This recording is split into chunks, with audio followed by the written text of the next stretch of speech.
So, we're continuing in our series of a Christian critically reads the Hadiths, and we're in Sahih al Bukhari 2, or as some have it in Book 1, Hadith 2, others have it in Volume 1, Book 1, Hadith 2. There's different numbering systems. And it's quite a short one. There's not too much to be said about it. It says, the mother of the faithful believers, Al-Harith bin Hisham, asked Allah's messenger, "O Allah's messenger, how is the divine inspiration revealed to you?" Allah's messenger replied, "Sometimes it is revealed like the ringing of a bell. This form of inspiration is the hardest of all, and then this state passes off after I have grasped what is inspired. Sometimes the angel comes in the form of a man and talks to me, and I grasp whatever he says." Aisha added, "Verily, I saw the Prophet being inspired divinely on a very cold day and noticed the sweat dropping from his forehead as the inspiration was over." So what we've got in this hadith is obviously a description of the physical effects and the nature in which the revelation was revealed to him, the physical effects and the signs and the totems of the revelation being revealed. There's not really much of it to say. Obviously, it's a very different understanding of revelation than what we believe as Christians, where, say, the prophets had prophetic visions, cosmological visions like those of Daniel or Ezekiel, or where the Spirit inspired the writings, of the Apostle John or the Apostle Paul. What we have here is something very different. Obviously, there seems to be no interaction with God directly, unlike Moses, who spoke to God directly. Unlike Paul, who saw the Christ.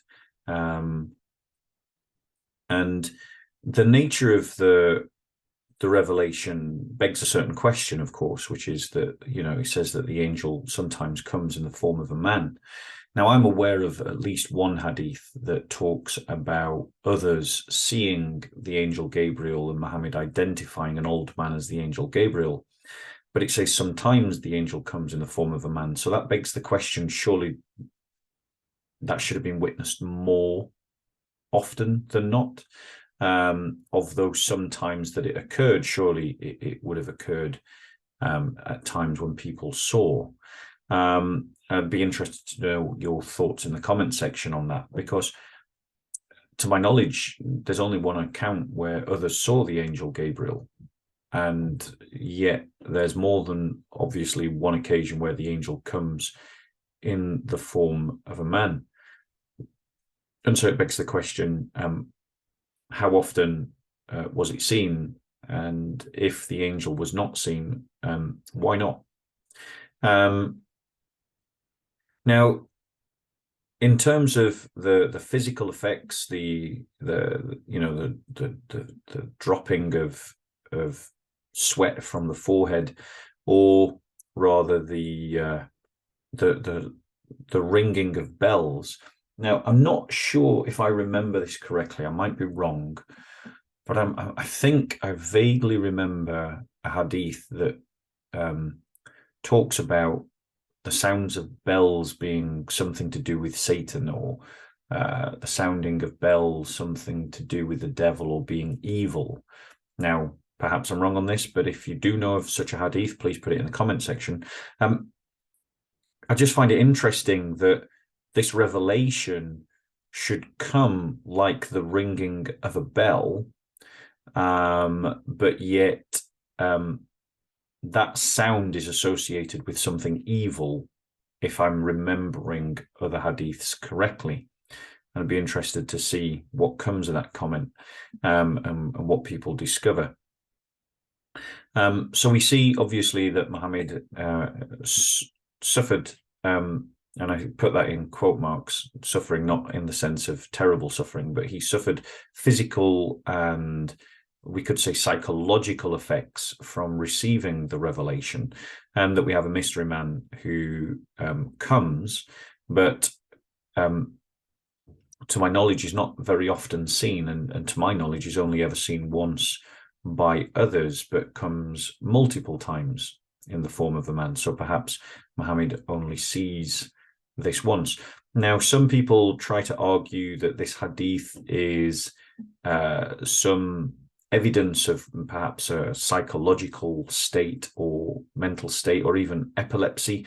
I'm not qualified to comment on any of that, and so I'll leave that to people better trained in psychological phenomena than myself. But yeah, it's an interesting hadith, and we have an understanding of at least how the writers of the hadith depicted Muhammad revealing the revelation. So when we come back, we'll do Sahih al Bukhari 3.